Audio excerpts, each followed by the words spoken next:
Good morning, everybody. This is Mark with AAHAA Supportive Housing. I'm here today with Elizabeth from AAHAA.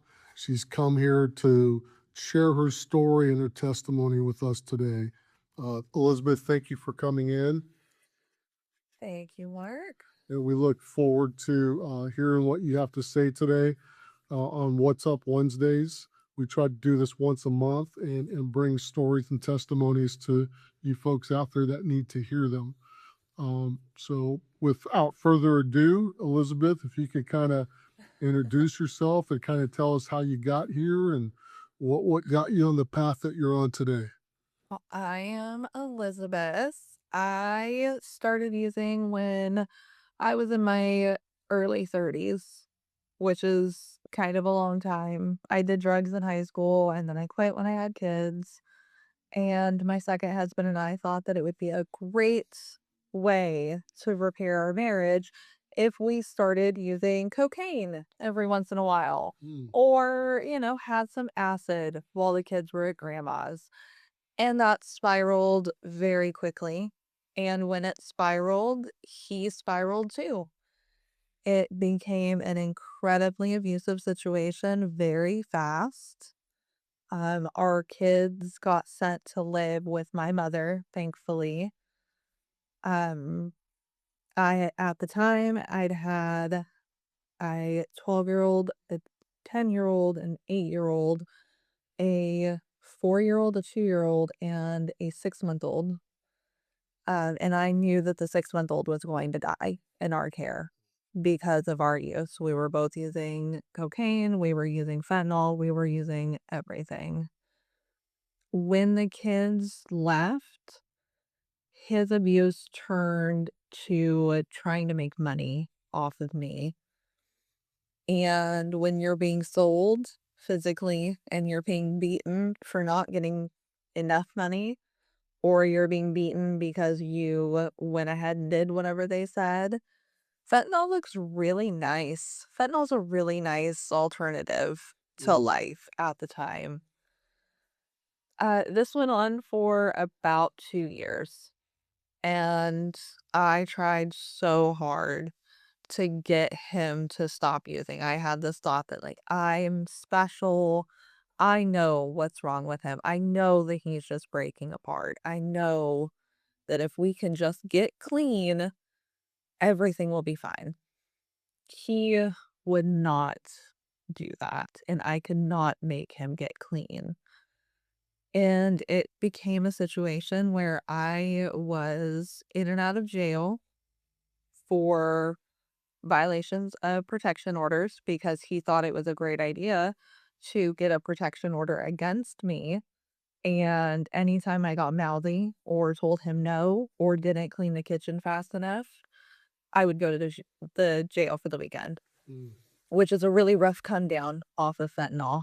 And then he's waiting in the parking lot Monday morning when I get rolled out mhm, with, a foil and all that fun stuff. And it got to a point where I knew he was going to kill me. It was a very hard decision, but I had just gotten released on 2 years of unsupervised probation. Um, he encouraged me. He was like himself again. He encouraged me to go to Oregon and get a marriage license with him.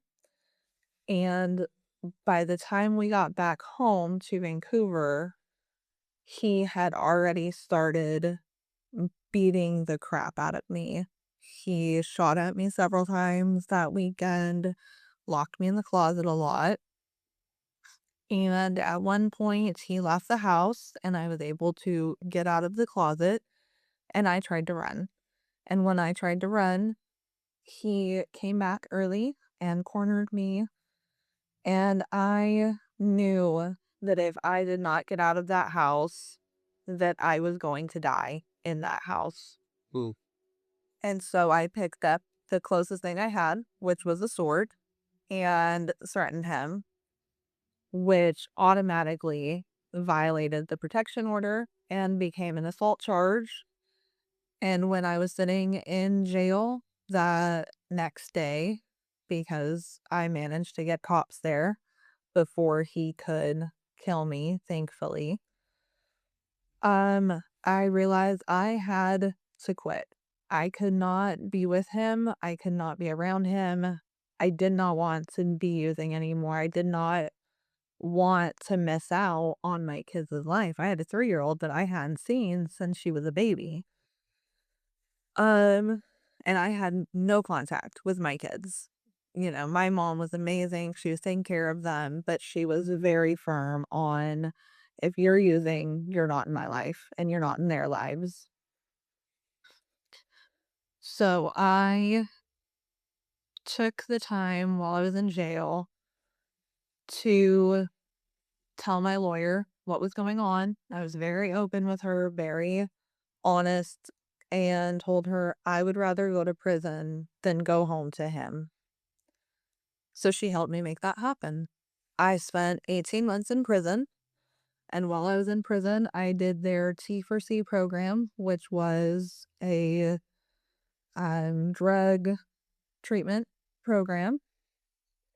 When I got out of prison, I moved locations. I came up here to Seattle, and thankfully, AAHA was waiting with open arms for me. Yeah. Um, my roommate was actually another woman who had come out of prison as well. So I felt more comfortable being somewhere brand new in such a big city. And for the first time in 4 years, I got to talk to my mom whenever I wanted to. I was able to talk to my kids once a week to start with, and that started while I was in prison. When I got out, I got into IOP, and from IOP, excuse me, I graduated and got into relapse prevention. And when I graduated the IOP, my mom decided it was time for me to be able to have video visits with my daughters. So I was able to start seeing them on video once a week. And because I was doing so well, I was in school full time and I was making good grades. I was doing everything with the court order. I'd had no contact with my ex. I was going to meetings. My mom let me have my kids' cell phone numbers. And so now I get to talk to them every day. Um, I we send each other TikToks, probably 200 a day. Uh, they get tired of me sending them reels and TikToks, but I love it. Yeah, that's awesome. My oldest is now 16. She is an amazing young woman. She's a freshman, and she's one of the first freshmen in her high school to have lettered this year. So she got her Letterman's jacket a few weeks ago. Awesome. Uh, Fantastic. yeah, all of them are insanely smart. They're all making straight A's in school, and it's solely my mother's. My mom is making it happen. It's all her. But I get to be part of that life again. And by staying sober, it's not just for them. It's for me too, especially this time up here because I am on parole.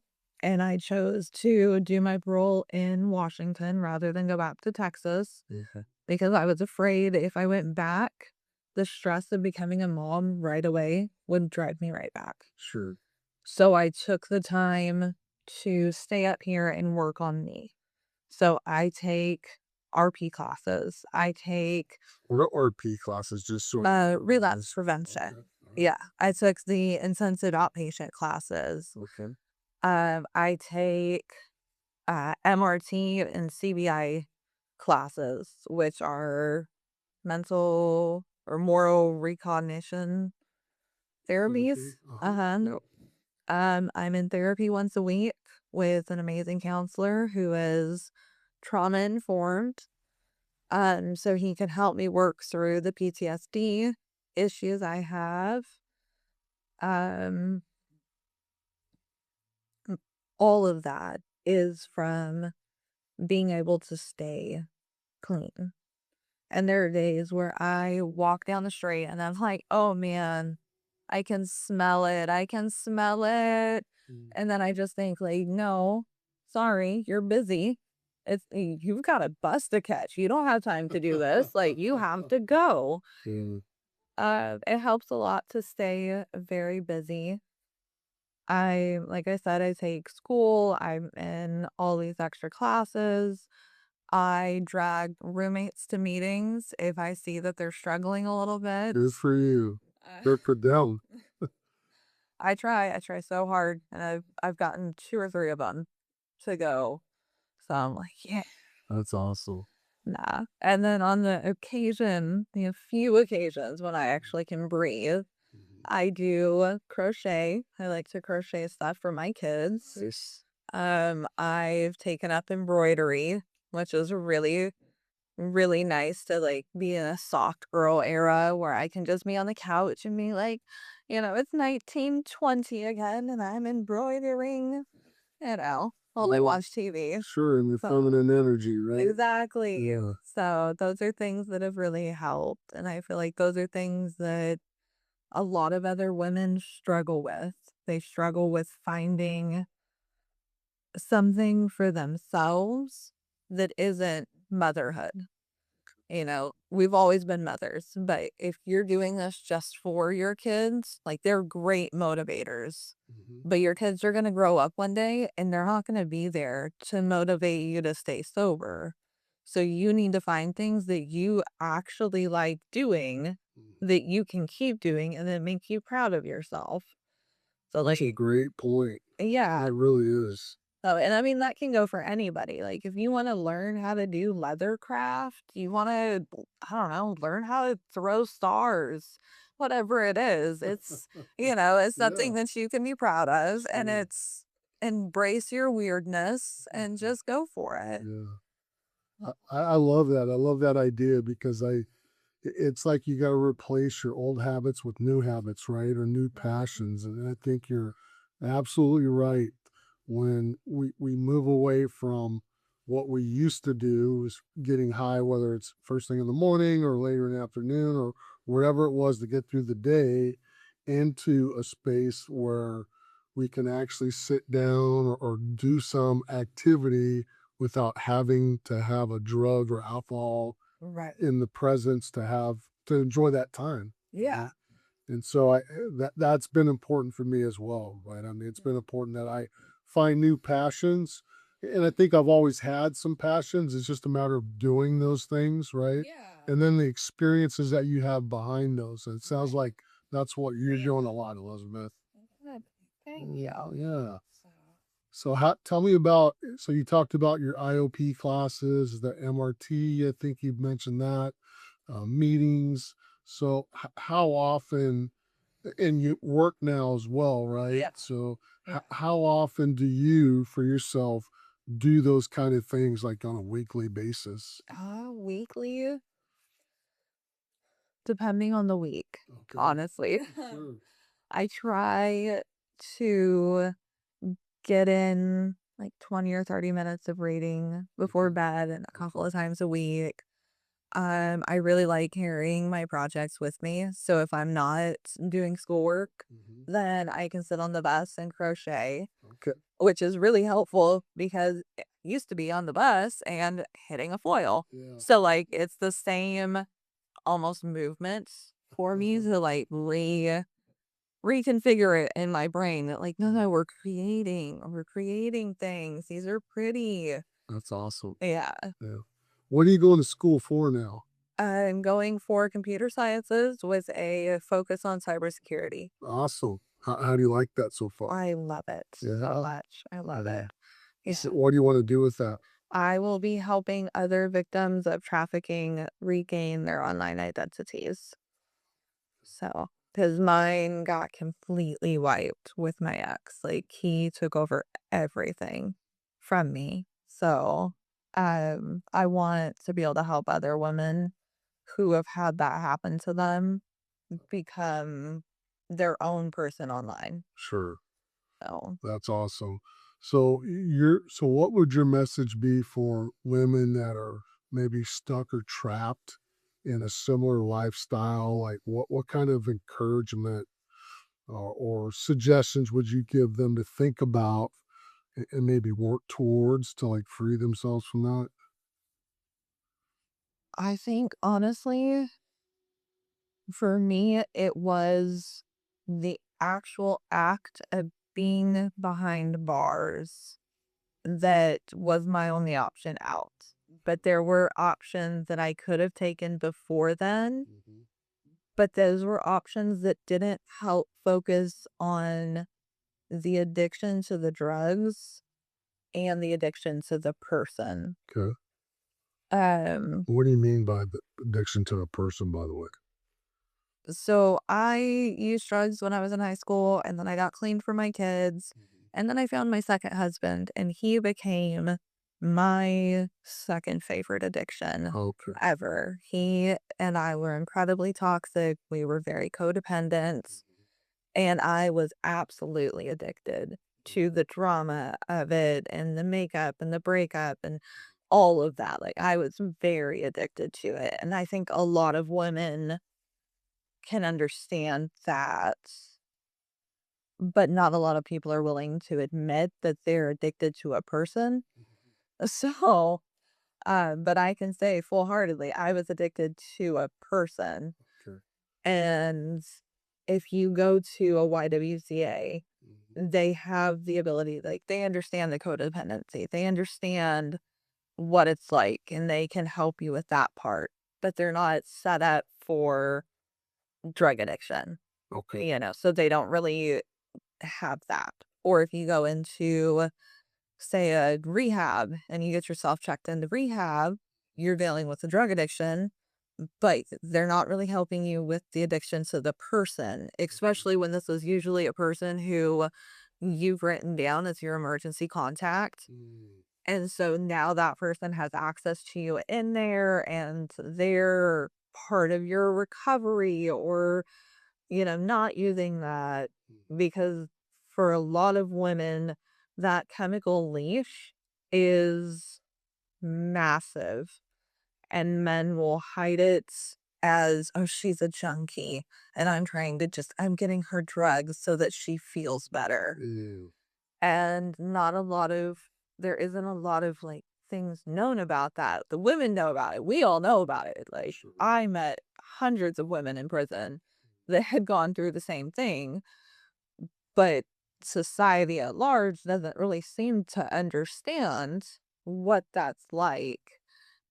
And I say for those that are still stuck in it, whatever it takes to get away from them. It is going to be the hardest thing you've ever done to have to grieve someone who is still alive and still actively trying to be around you and still actively begging you to come home, but it is for your best interest.